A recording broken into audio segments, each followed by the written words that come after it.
You precisely have 5 minutes and not even a second more to pitch in your so-called genius invention. Your time starts now. Milk. What? I suppose you spilled some milk on your coat, Mr. Smith. I can smell it.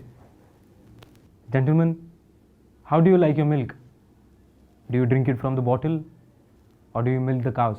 What do you mean? What if I told you that you had to go to the barn every morning with the bucket and milk the cows yourself and then have it? It might be a ritual for you, Mr. Louis, but for us, it's a bit inconvenient. Exactly. It's inconvenient. We blinds have been milking the cow this whole time. Not literally, of course. Enough with the milk and cow, Mr. Louis. I have invented a new language for the blind. A language of dots. And what is the need of this new language? What is wrong with the existing system? Count of Monte Cristo. Have you read it, Mr. Smith? Of course. How many pages does this book have, Mr. Smith? 260 pages. And how heavy is this book? About 200 to 300 grams. And how long did it take for you to finish this novel?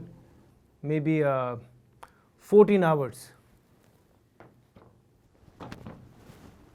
This is the same novel translated in your reading system for the blind. Big chunky letters embossed on lead paper. It has more than 1,000 pages and it weighs more than 3 kilograms. This is just a small inconvenience, Mr. Louis. But it took me 3 months to finish the novel, Mr. Smith.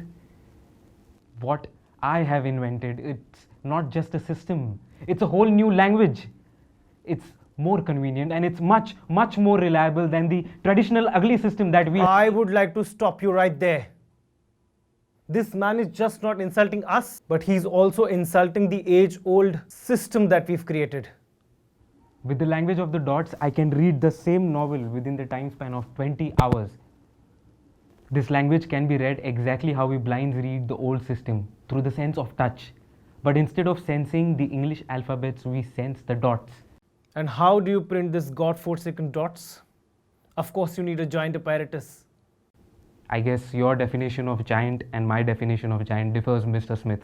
We write the language from right, so that when we are done, we flip the page and read the dots from left to right. This is genius. How about a competition? Mr. Henri will dictate a verse from the Bible. If you finish first with your stupid language, then I will approve of this language right now. But if I finish first, then you will have to resign by tomorrow morning. But isn't it a bit unfair, Mr. Smith? Life is many a times unfair, Mr. Henri. I accept the challenge. The Lord gives sight to the blind. The Lord lifts up those who are bowed down. The Lord loves the righteous. In that day, the deaf will hear the words of the scroll, and out of gloom and darkness, the eyes of the blind will see. Too slow, Mr. Louis. I'm afraid we need to drop this idea. I cannot see a reason to implement this new language in my university. You cannot see.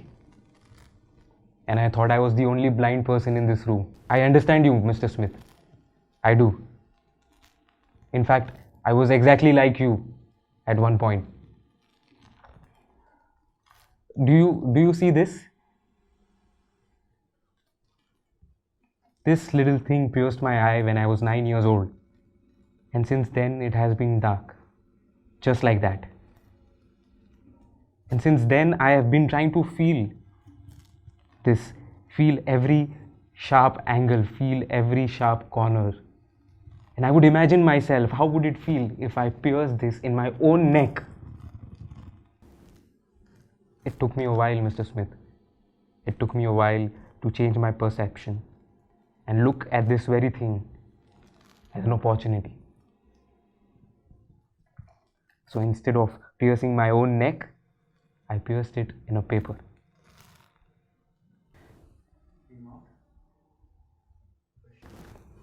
Thank you, gentlemen, for your time.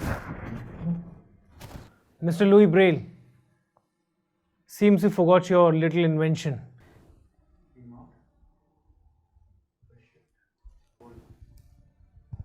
I suggest you keep it.